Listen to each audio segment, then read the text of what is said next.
Hey everyone, I'm Grant Delgatti. I am an ArtCenter faculty member here. We're at the ArtCenter Car Classic in 2017. The theme is red, white, and blue, so it's the cars and vehicles from the eras of Italy, the U.S., and France. And so I'm here today representing the American part of it. I've actually entered this with a custom creation that I came up with. It's an electric chopper bicycle hybrid, I guess you would call it, but it's been kind of a little fun weekend project. I have a company called Irby, and we make foldable compact electric vehicles, and so this is sort of up my alley, and I thought it'd be just kind of fun to do something on the weekend, so I spent some time and built this thing, and it's here today, and I'm having a lot of fun.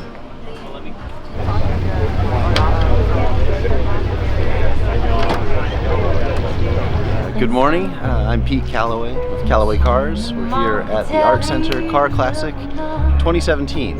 As part of the American Contribute, we have the Calloway Aero Wagon here, which is the new design this year.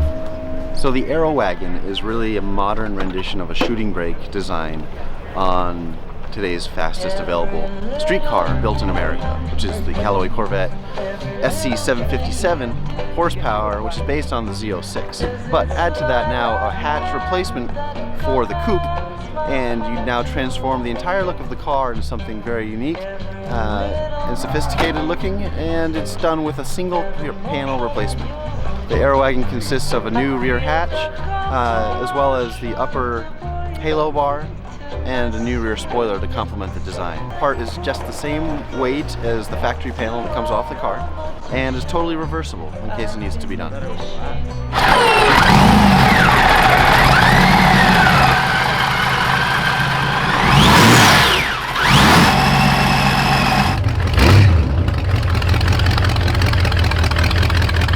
My name is Gary Wales, and member of the Peterson 200, and we're here at the Pasadena ArtCenter.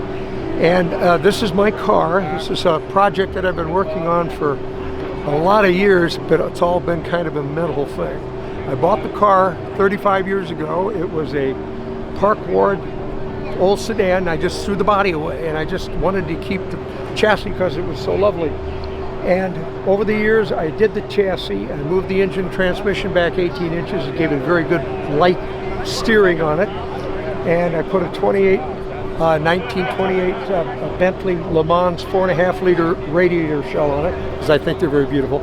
But what I wanted to do was design something that had a feature that no other car in the world had ever had.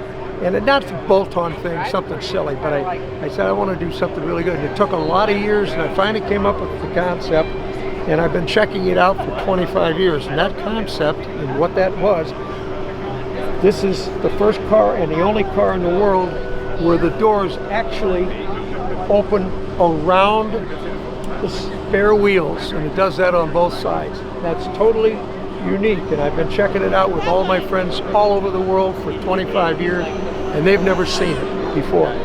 Now here's a design feature. The inspiration is a funny thing. 35 years it took to get this one to go.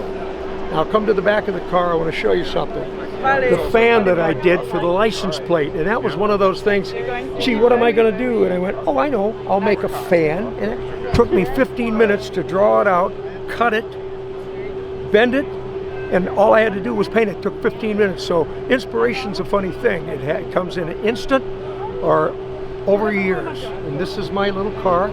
We call it the Black Prince. This is the coat of arms right here. And this is from 1158 to 1340.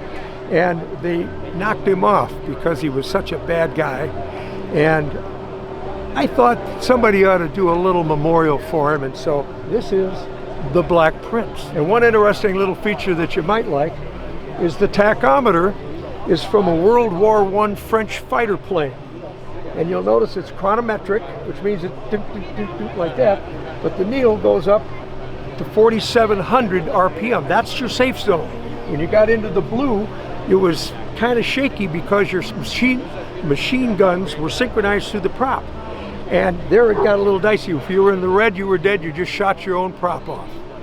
So anyway, this is the Black Prince, and this is what I do. Thing, you guys have to work hand in hand, design and engineering.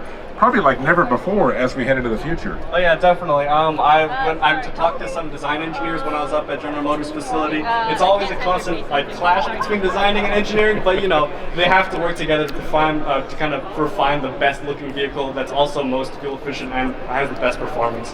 Okay, so you're at the beginnings of your career. We have some people who are retired, maybe they work in the industry. Is the future looking good? I think it is. A lot of our members on the team are very motivated. They like what they do, especially me myself. I like this competition a lot. I saw the other people from other schools, they're doing very well. So I think, yes, the future is very bright for the automotive engineering field. Well, thank you so much. Calvin Q and the teammates. Hey, how about a round of applause for Cal State LA putting this car together, doing it. Yeah, they're not designers, but they're engineers. And on the header Did I wake you up? Sorry. For him, you couldn't make the Countach today because it wouldn't even get through the wind tunnel. It is so unaerodynamic. It looks aerodynamic, but it's a brick. A Volkswagen Bug is more aerodynamic than a Countach, correct? So you couldn't even make that car. Well, it's an honor to be in such great presence of great design here, celebrated at ArtCenter. I think now for at least the 10th year in a row, and cool event. We'll see you next year.